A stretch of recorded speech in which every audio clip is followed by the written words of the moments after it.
pero no como los que tienen la libertad como pretexto para hacer lo malo, sino como siervos de Dios. Primera de Pedro 2:16. Hola, ¿cómo están? Bienvenidos. Aquí estamos en Pan para el Camino, es un momento devocional, explorando el tema de la libertad del pecado, esa libertad que nos ha concedido por su gracia el Señor.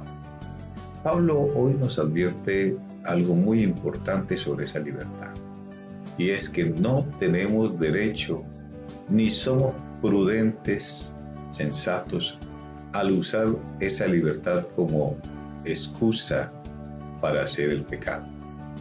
Sí, porque hay quienes se convencen de que porque el Señor los ha libertado del pecado, eso quiere decir que ahora son inmunes y que pueden envolverse en pecados, practicar los pecados, vivir en el pecado, y eso no les va a afectar porque ellos ya han sido libertados del pecado.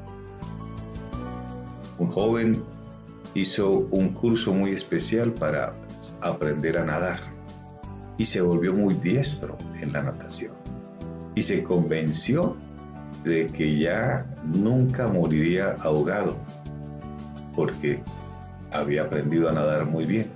Sin embargo, un día en un paseo en uno de los ríos de su tierra, se tiró imprudentemente a un sitio donde había un remolino que lo chupó, se lo tragó y pereció allí ahogado. Él tenía la convicción de que ya nunca el agua tendría poder sobre él, pero el agua terminó acabando con su vida. Muchas veces le pasa así a algunos creyentes que llegan a la convicción de que la libertad del pecado significa que tienen inmunidad contra el pecado y que pueden moverse en el pecado y que pueden practicar el pecado, que eso ya no va a afectar su condición. Pero el pecado trae consecuencias catastróficas sobre todo aquel que lo practica. Es más, debemos tener en cuenta la palabra de Juan que nos dice que el que practica el pecado es porque no ha nacido de nuevo.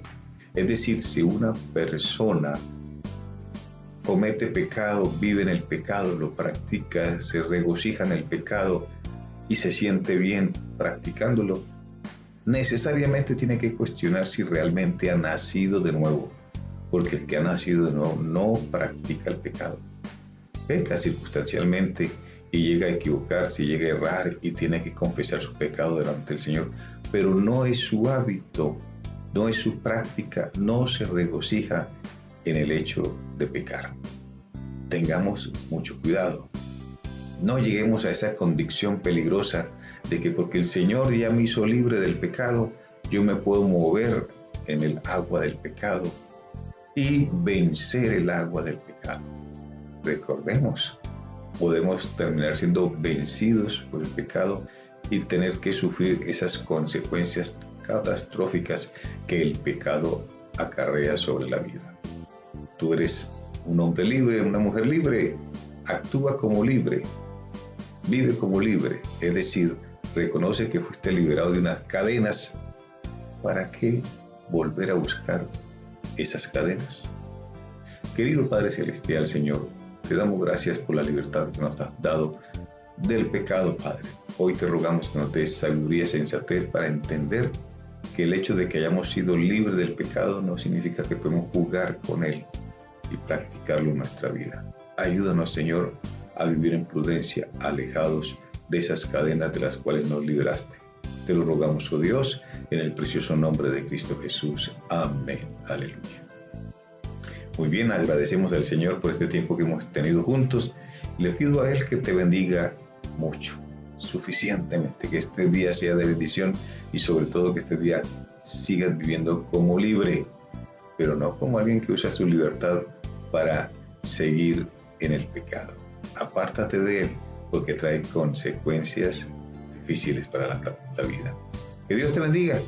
Nos vemos en nuestro próximo momento devocional.